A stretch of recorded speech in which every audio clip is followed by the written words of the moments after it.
As if Keir Starmer wasn't already notorious enough, he's now managed to do something that could destroy what remains of his public approval. Accompanied by his wife,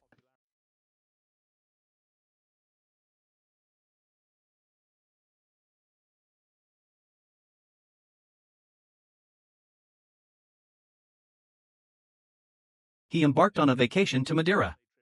Many assumed he would give the British public a break from his blunders and let them enjoy some peace without fresh controversy.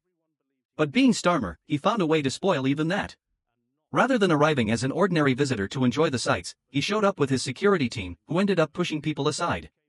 Tourists had been patiently waiting in line for tickets to the rides, yet Starmer and his wife were ushered past everyone, infuriating the crowd.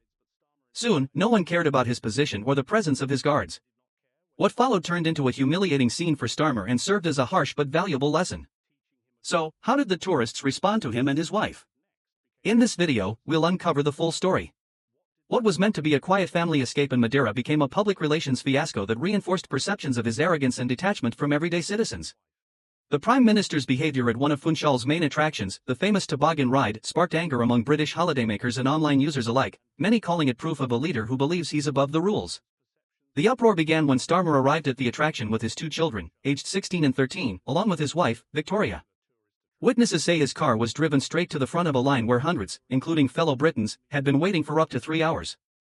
Despite everyone's patience and politeness, the queue suddenly stopped as Starmer's children were escorted ahead and seated immediately on the traditional wicker sled. The reaction from spectators was instant and fierce. As Starmer stood watching his children smiling, boos and chants of "get to the back of the queue" rang out. British tourists, proud of their reputation for fair queuing, felt especially disrespected. One eyewitness, Russell Schachter, 64, from Ilford, East London, described the incident in detail. He said he'd arrived with his family around 10 a.m. and had queued patiently despite having pre-booked. The area was full of polite British visitors. Let's have a look at this in the Times, Andy, because the Prime Minister's on holiday, as we know. And there was a toboggan ride on his holiday island, yes, with a 3-hour queue to which he was escorted to the front with his children. He was. So Keir Starmer was on holiday in Madeira, and firstly, you know, whatever you think of him, the man deserves a break. He hasn't had a holiday since he became PM, so I'm glad he's getting away and taking some time out. But yeah, as we can see here, he arrived at this toboggan ride and the local police escorted his kids to the front of the queue for security reasons, which is completely understandable. He's the Prime Minister, but you know, it's just not a good look, is it? And it does rather play into that feeling that he's a bit aloof and, above the people. It's like Phil and Holly all over again. Oh, queue jumping. However, the irritation didn't stop there. According to Schachter, Starmer's vehicle then proceeded straight to the bottom of the toboggan track to pick up his children after their descent. Those who had already endured long hours of waiting were delayed once more as Starmer's children were gathered and driven off. Visitors present admitted that Starmer clearly holds a position of privilege and faces legitimate security concerns, yet it was still a bitter experience after standing in line for 3 exhausting hours. When a Prime Minister behaves this way toward his own citizens, it's no surprise that public respect quickly fades. And we're already witnessing moments where people confront Starmer directly, reminding him of his rightful place. Yes. The Reverend Starmer has announced his reset, which must not be called that, but something else. For what is in a name, that which we call a reset, by any other name would smell as sweet. Well, it's been merely 5 months of his premiership, and it is already clear he has fated to be one of the worst leaders in modern British history. He has no ideas, no originality, and no inspiration. But at least he has his amazing charisma. 3, 2, 1. Yay! It worked. Nervous moment there. Is there a more boring way of pronouncing the word 3? Well, if there is, you must tell Sir Keir Starmer. Sorry, keeping up so far? That moment recalls when a pub owner threw Starmer out of his establishment for failing to deliver on his promises. Now, after his behavior toward the public during his holiday in Madeira, the incident has only intensified the decline in his popularity. As a politician who preaches austerity and financial restraint while openly enjoying the luxuries of his office, Starmer's conduct in Madeira has deepened accusations of hypocrisy and self-importance. Yet he still claims, in his New Year message, to understand the struggles of ordinary Britons fighting to make ends meet. Do you know what the average age of death with COVID is? According to official national statistics, it's 82 years and 3 months. The average age of death normally, 81 years. Do you understand that we, because old people are dying? Do you see this graph? The last time we had this much death was 2008. So that's the British Medical Journal. That makes it. No, I came here to speak to this man, not your security. You have failed me. Thank you. I've been a Labour voter my entire life. You have failed to be the opposition. You have failed to ask whether lockdown was functioning. Just behind. Can we just? Do you understand? Can we go on in? Thousands of people have died because you have failed to do your job and ask the real questions. Well, I am telling you now, and I hope this goes out, you have failed this country. You have... I'm sorry, I am the landlord. He's the landlord. That man is not allowed in my pub. He's the landlord. I'm not going to physically hurt him. That man...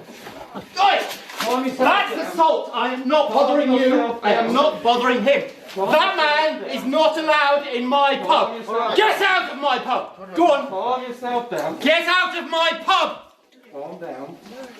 Sorry. Yet his behavior tells a very different story. It seems he's merely been reciting carefully crafted lines to appear in touch with public sentiment and aware of people's needs.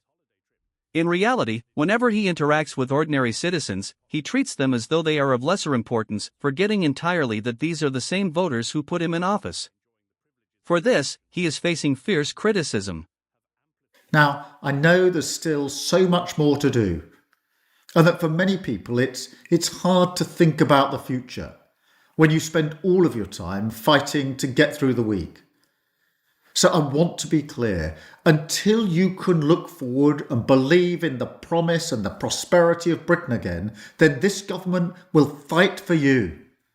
A fight for change that will define this year, next year, and indeed every waking hour of this, and more cash in your pocket wherever you live. That is what we will be focusing on. A year of rebuilding, but also rediscovering the great nation that we are.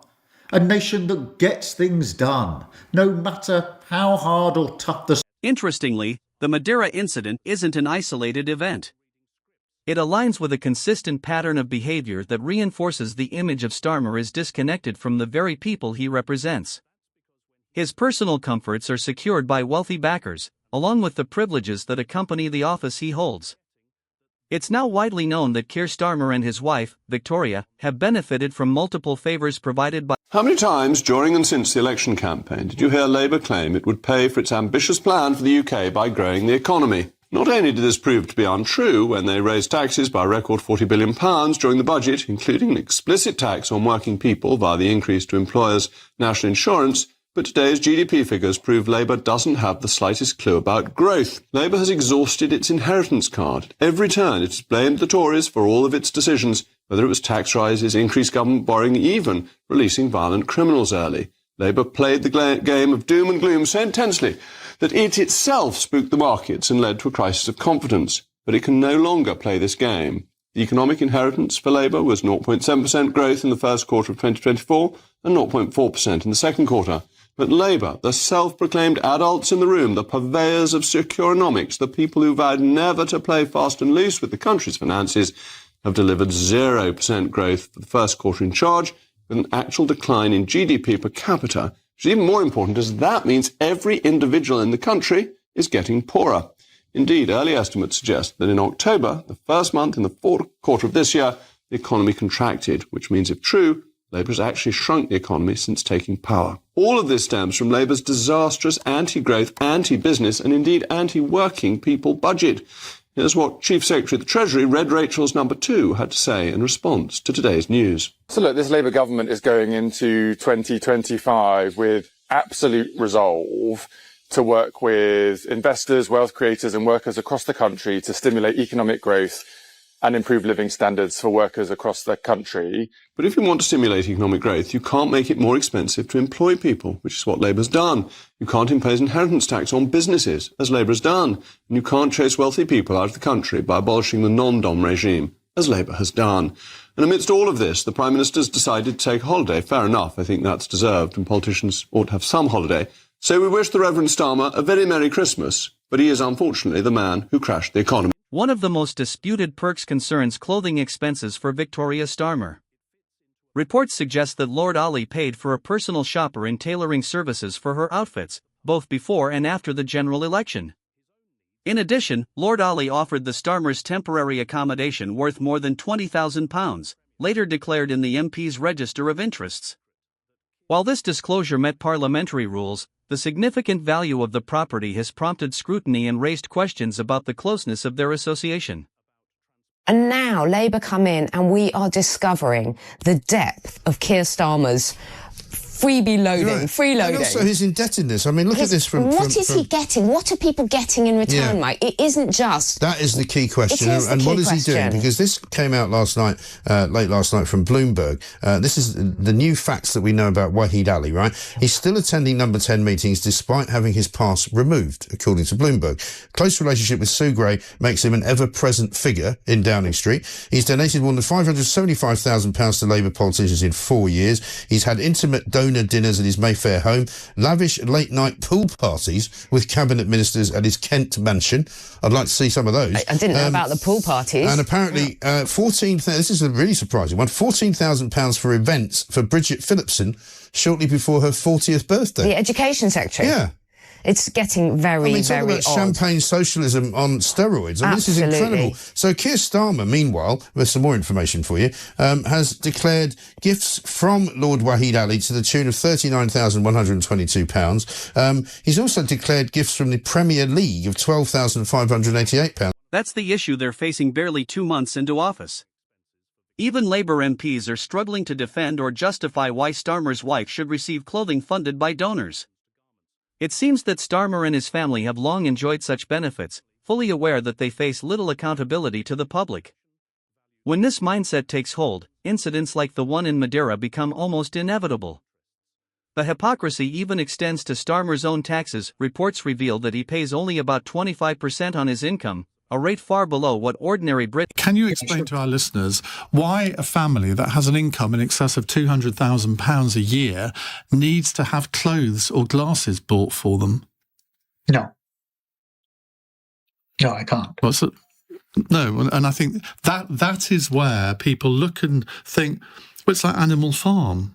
Yeah. They looked from left to right, they looked from beast to beast, and they all seemed to be the same.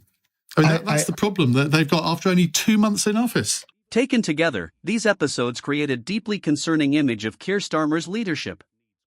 From tax breaks and extravagant gifts to queue jumping and disregard for rules, his conduct reveals a clear disconnect from the everyday struggles of ordinary people. Though he often speaks of fairness and collective responsibility, his behavior repeatedly undermines those ideals, weakening public trust and intensifying discontent. The fallout from these scandals is already evident in his declining approval ratings.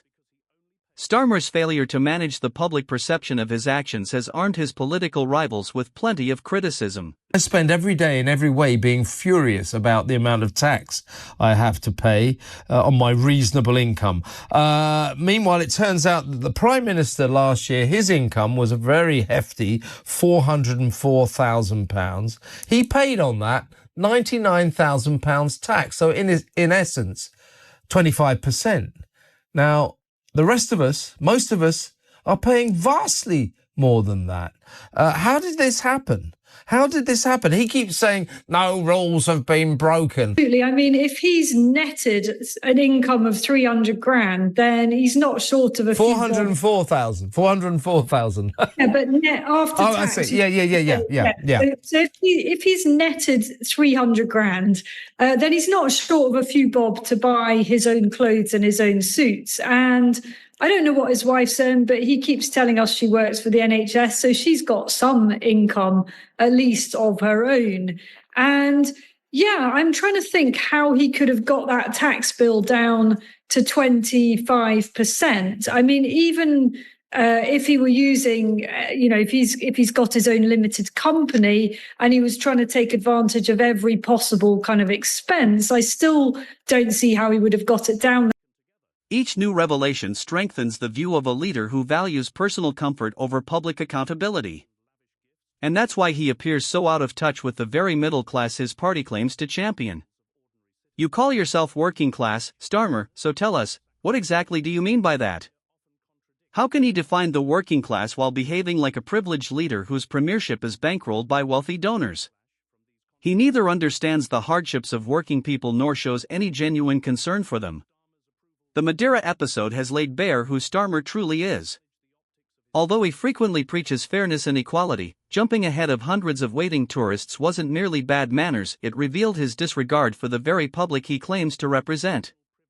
You describe yourself as working class. Sir Keir, define working class. No, working class is families that work for their living, earn their money through going out to work every day, not through other means. Middle classes do that? Well, working class families have the ordinary hope to get on in life. I mean, this has been a story. Middle classes have that? Yeah, of course they do. Of course they do. So what's the distinction? People will say to me, "Well, look here, you've come a long way. Yeah, but you went to state school. Yeah, but that is the ordinary hope of the working class, which is to have a decent education, to get a decent secure job, to get a car, to get have a nice holiday, to have a Isn't house. that the middle class too, Sir Keir? Everything you just listed? No? It is. Yeah, it is. And that's why many people go on their life journey from what you might call working class to middle class. What are your thoughts on Starmer's behavior in his personal life and what it reveals about him as Prime Minister?